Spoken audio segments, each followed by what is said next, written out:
As the Lok Sabha is having a debate on the no confidence motion moved by the opposition, let me talk about the opposition's parliamentary strategy in this episode of Politically Correct. Let me take you back to December 2019.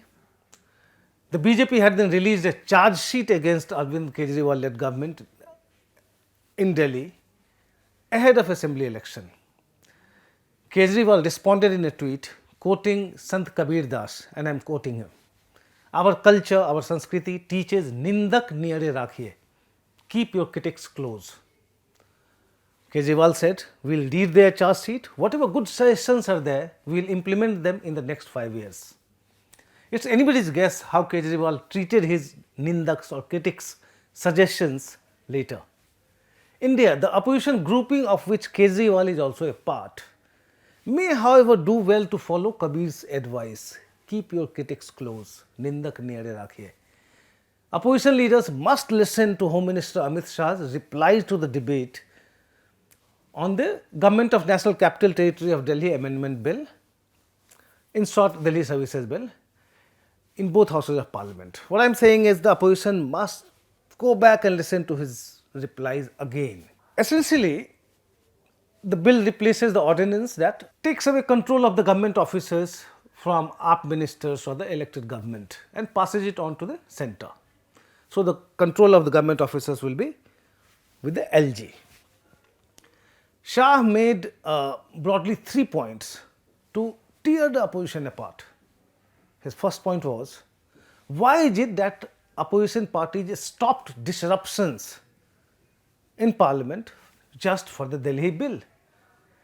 Do they even care about bills concerning day-to-day life of citizens?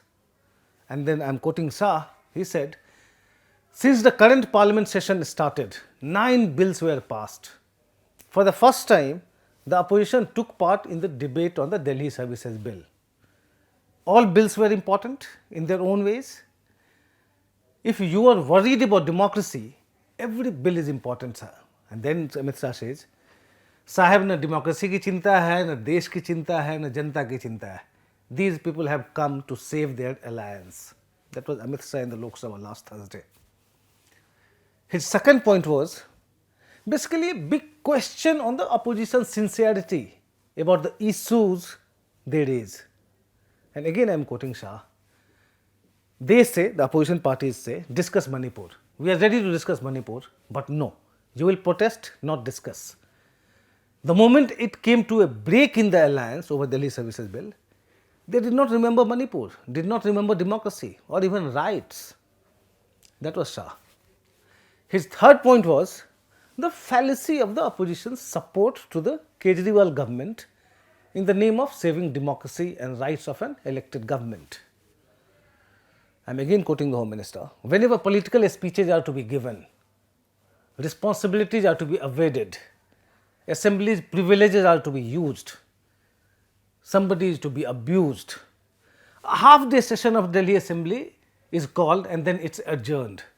Have you ever seen such a government? That was Shah's poser. In 2020, only one assembly session was convened. Same in 2021, 22 and 23. That's what Shah said. That too because the budget had to be passed every year.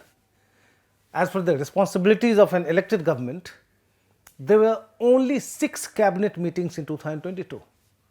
3 of them were related to the budget. There have been only 2 cabinet meetings in 2023 so far.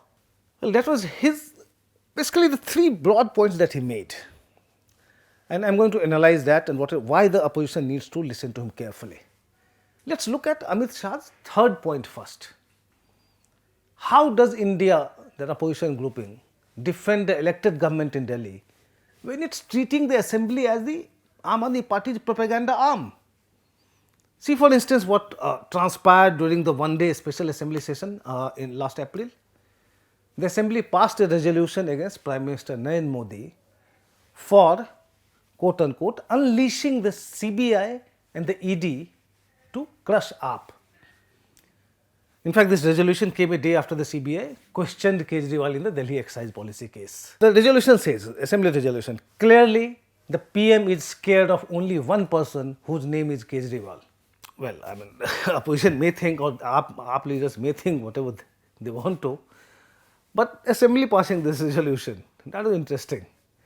Again, speaking in the assembly, Kejriwal talked about an unpad Raja, illiterate king, who was chauthi pass, like class 4 pass. It's nobody's case that the CBI and the ED are paragons of virtue and fairness, nor has anybody any issue with the AAP lawmakers thinking that PM Modi is scared of Kejriwal. Who can argue if they think so? But convening a special assembly session just for this? And what about Amit Shah's claim about the Delhi cabinet meeting once in 2-3 months on an average? Delhi Services Bill is of course about the centre undermining an elected government. But when such a government starts playing around with legislative rules and procedures and renders its cabinet irrelevant, those wanting to defend such a government must reset their moral compass. In defending the AAP government, the Congress has embarrassed its leaders in Delhi and Punjab and undermined its own prospects in Delhi. Amit Shah said that the AAP government in Delhi wanted control of the vigilance department to hide corruption. Now let me tell you, in the 16 months that the AAP has been in power in Punjab, 4 former cabinet ministers have been arrested by the Vigilance Bureau for alleged corruption, and the Bhagwant Mann government has ordered probe against half a dozen other senior Congress leaders, including a former chief minister and a former deputy CM. It's therefore an irony that the Congress is now fighting for the empowerment of the AAP government in Delhi. Anyway, let's come to Amit Shah's second point, that the opposition forgot about Manipur and even rights when it came to the Delhi bill. He was obviously referring to Haryana riots. Come to think of it, 6 people are killed in communal violence in Nuh and Gurgaon in Haryana, right on the outskirts of Delhi. There is a BJP-led government in Haryana, and the Home Minister of the BJP-led government at the centre was taunting the opposition for not talking about those communal rights. The opposition party did not disrupt proceedings in parliament to discuss those rights in Delhi's neighbourhood. Whether the mobs comprised Muslims or whether provocations came from right-wing Hindu organizations, the opposition's relative silence said a lot about their convictions. Coming to Amit Shah's first point now, how come the opposition returned to the Lok Sabha to discuss the Delhi bill when they were least bothered about 9 other bills? The centre's failures in Manipur and Modi's silence have upset many across India. The opposition was right in attacking the government. But what explains their indifference to a host of bills? The Indian Institute of Management Amendment Bill 2023, it severely undermines the autonomy of the IIMs, with the government seeking to take control. The opposition had nothing to say about it. The Jan Vishwas bill led to a huge debate whether it was letting off manufacturers of substandard medicines with simple fines. The opposition had little to say about it. Then there were Mines and Minerals Development and Regulation Amendment Bill and Forest Conservation Amendment Bill, to name just a couple more. These bills also concern millions of people. Again, the opposition had nothing to contribute. Former Finance Minister P. Chidambaram wrote in his weekly column in the Sunday Express last week that the Forest Conservation Amendment Bill, the Multi-Estate Cooperative Societies Bill and the Delhi Services Bill were examples of using parliamentary legislation, as he said, to impose a centralized and authoritarian model of government. He cited specific provisions in those bills to bolster his arguments. His colleagues in the Congress are not bothered. It's not just about this session or these bills. This has been the trend for most of the last 9 years. The Congress has been so focused on attacking Prime Minister Modi and his image that the party has forgotten to tell voters where it stands on substantive issues concerning different sections of the people. As for Chidambaram, his party or his party colleagues like Mallikarjun Kharge and Rahul Gandhi don't even bother to share his columns from their social media handles. Last Friday, Congress MP Manish Tiwari put up a very spirited and reasoned opposition to the introduction of the Digital Data Protection Bill in the Lok Sabha, saying that it is in complete contradiction to the fundamental right of privacy. There are also apprehensions about the bill exempting the government on several counts of data breach. Remember the reported leakage of personal details of vaccinated people from COVID? Even after Manish Tiwari raised a red flag about this contentious bill, there are few takers in the Congress. The bill, which has been in the making for 6 years, was passed in the Lok Sabha on Monday after a discussion lasting just about 50 minutes.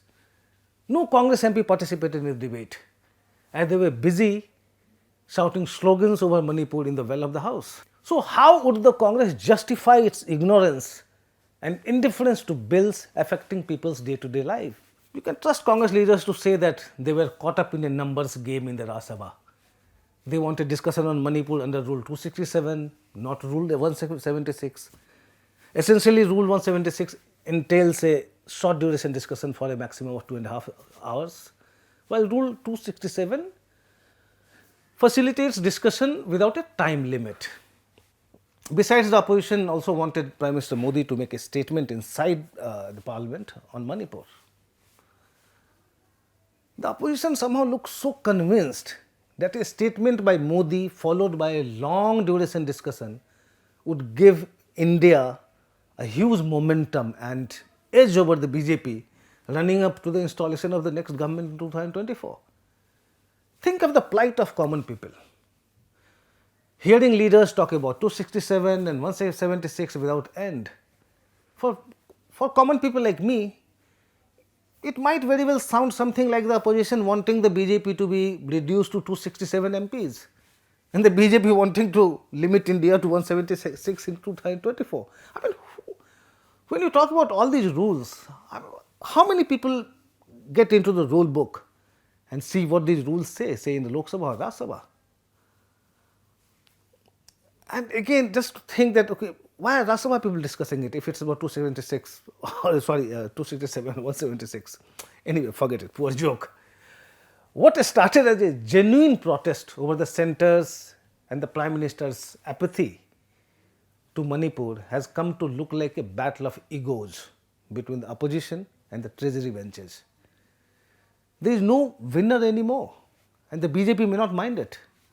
The opposition obsessing over one issue per parliament session and forgetting it by the next session should make PM Modi happy and secure. He must be itching to reply to the debate on the no confidence motion on Thursday. That's all from me in this episode of Politically Correct. Thanks for watching.